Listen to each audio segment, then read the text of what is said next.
वो है।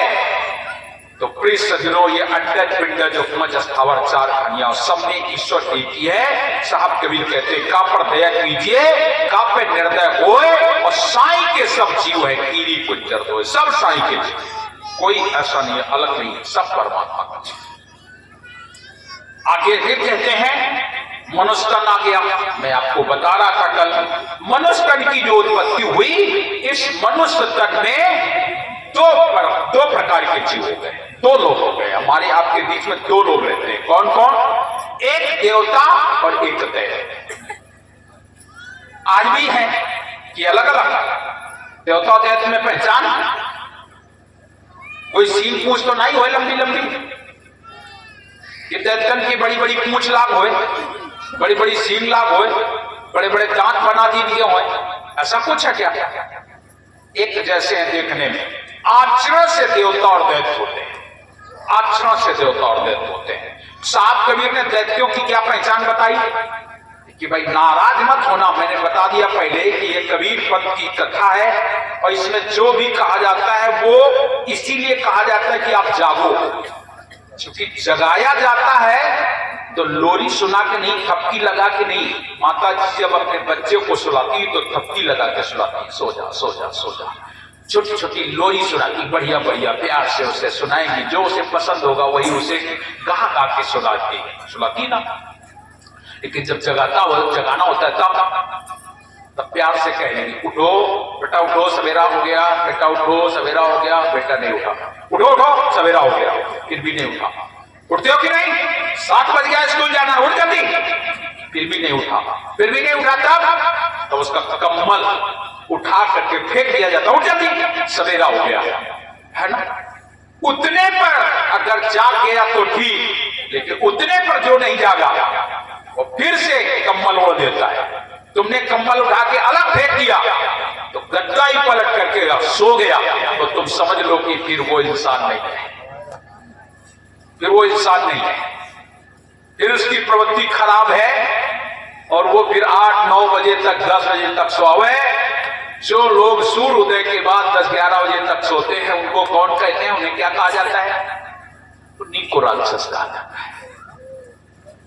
अब आप लोग भले भाई नाराज हो तो क्या करना भाई। दूसरा, ये तो हो गई जागने की स्थिति। जागना सुबह का ही अच्छा होता है, सूर्य उदय से पहले, बहुत ज्यादा हो तो सूर्य उदय से पहले, और नहीं तो धर्म ग्रंथों के अनुसार तो 3:30 बजे से 4:30 बजे के बीच में प्रत्येक व्यक्ति को जाग जाना चाहिए। और जग करके क्या करना है? तुम कहियो साहब रात में क्या करन? कुछ मत करो, जग कर संत शरण में जाओ। तो कहियो साधु का हाथ लाओ, साधु का हाथ लाओ। तो ये है हमारा साधु, है ना, सबके घर है। नहीं है कोई बात नहीं, साहब के भजन आवत है, कोनो कुछ आवत है कि नहीं? एक साखी दोहा चौपाई कुछ नहीं आवत है, वो आवत। सतनाम आवत है, साहेब आवत है, कुछ कह लेते हो कि नहीं? ईश्वर के नाम पर कुछ आता है कि नहीं? जौन आवत कौन। हमारे बुजुर्ग पहले उठ जाते थे। हमारे बुजुर्ग का इतिहास इतना सुंदर कि माताएं 3 बजे उठ के चकिया पीसा करती, और खाली चकिया नहीं पीसती ना, चकिया के साथ है भजन गाए जाते हैं, दुनिया वाले नहीं। प्रहलाद कहत माता से पिता ने राम नहीं जाने, मतलब चकिया के राग में जैसे चकिया बोले तैसे वही आवाज में गावे, और ईश्वर के भजन, संतों के भक्तों के भजन गाती थी। चकिया भी पीसती थी और भजन भी करती थी। और हमारे बूढ़ जो रजाई में घुसे हुए वे बस बड़ी जोर जोर से राधे श्याम सीताराम सीताराम। क्यों भाई, गांव में होता था कि नहीं? और आप न कहो न तुम्हारे घर की बहुरिया तुम्हें खाना न दे, सवेरे सवेरे ना मजगा दी न सोवे न सोवन दे। आप ना मिली खाए का, याद रखियो वो जमाना चलोगा। लेकिन अगर आपकी बहुत सख्यात मिल जाए वो भी सुबह उठेगी, तुम्हें भी उठाएगी, तुम अपना भजन करो, वो भी भजन करेगी तो ठीक, नहीं तो घर के काम करेगी। लेकिन आज 80% को मैं तुम्हें गाली दे रहा हूं। 20% भाई बच जा तो बच जाए, 80% गाली दे आए सवेरे सवेरे। हमारे ये संत लोग सुबह जब गाते हैं ना, तो अभी कल इनका समझा दी, इनका रहता भाई आज थोड़ा देर में बोलेगा कि तुम 4 बजे ना बोले हो, नहीं तो लोग तुम्हें गाली क्या है, ना ये सोवे ना सोवन दे, रात के वही लग 12 बजाते हैं और सवेरे से फिर शुरू। क्या भाई समझाओगा रहा है कि नहीं? कल संजय बताओगा रहा है, इनका सबका समझा दी इनका है। जो गांव देहात के लोग आएंगे, ये लोग तुम्हारी बात ना समझिए। देखे मारे तुम 5 बजे से भजन शुरू करे, जरा सोचो हम लोगन का अपने टाइम में परिवर्तन करेगा पर रहो काहे मारे। ये प्रवृत्ति जो तुम्हारी गलत हो गई उसके कारण। और नहीं तो ब्रह्म मुहूर्त में साहब के भजन गाए जाने चाहिए।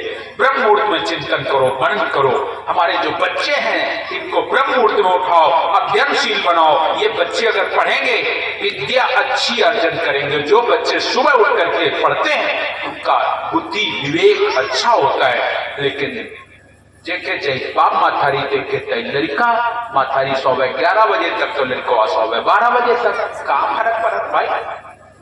ये तो तुम्हारे ऊपर निर्धारण करता है तुम कितने समय उठते हो। तुम अगर जल्दी उठोगे तो बच्चे भी जल्दी उठ जाएंगे। इसलिए अपने जीवन को संतुलित बनाइएगा और ईश्वरमय बनाइएगा, भक्ति में बनाइएगा, तब ये मानव जीवन बनेगा।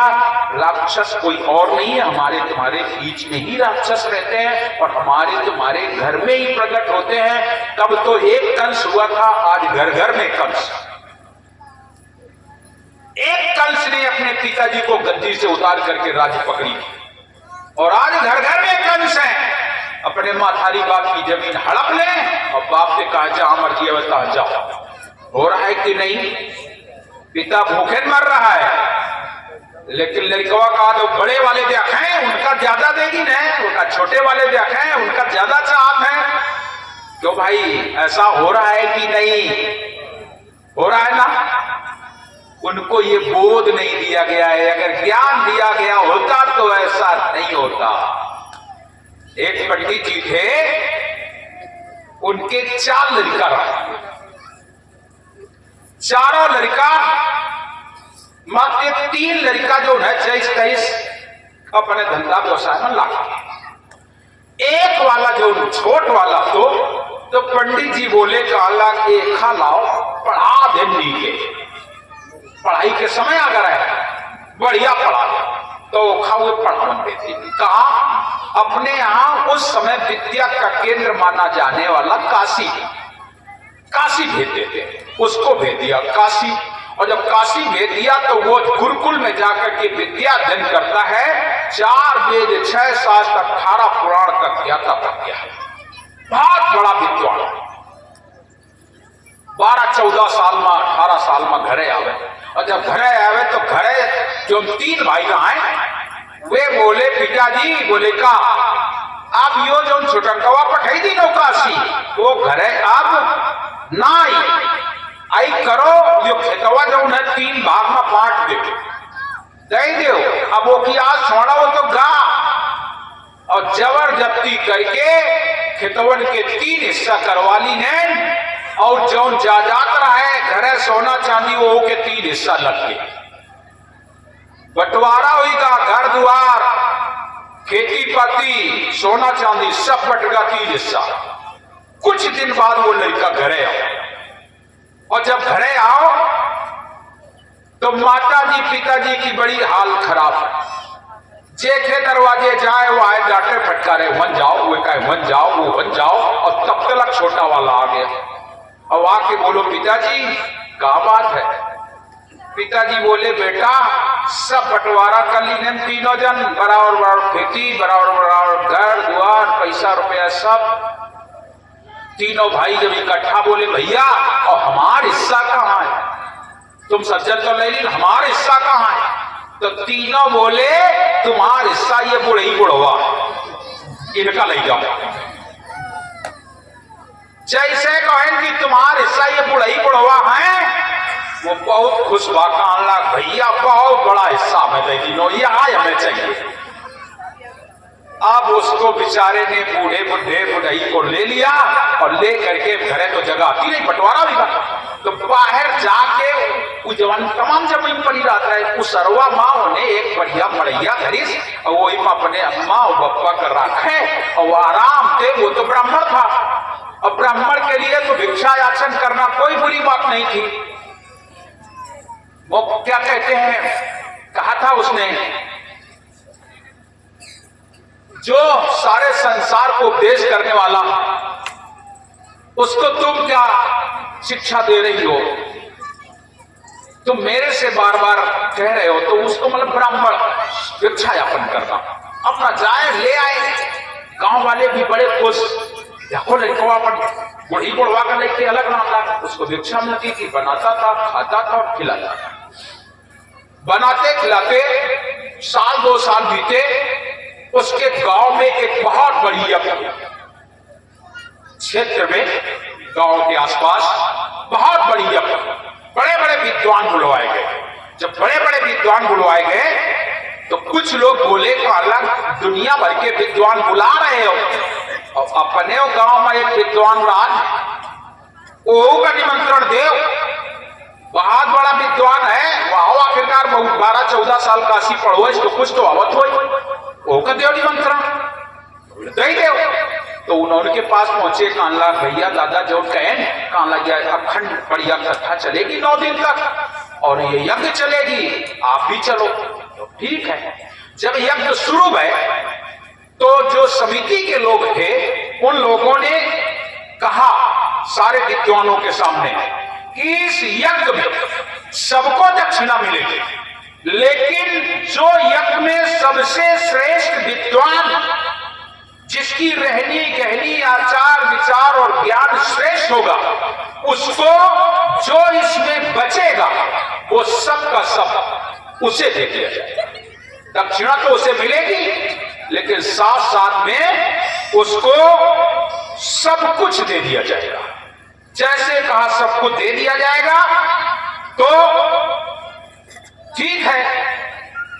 हुआ सत्संग शुरू, कथा शुरू हुई, भागवत शुरू हुई, और जब शुरू हुई तो प्रिय सज्जनों 9 दिन तक चला सत्संग, 9 दिन तक अखंड यज्ञ चली, कथा हुई।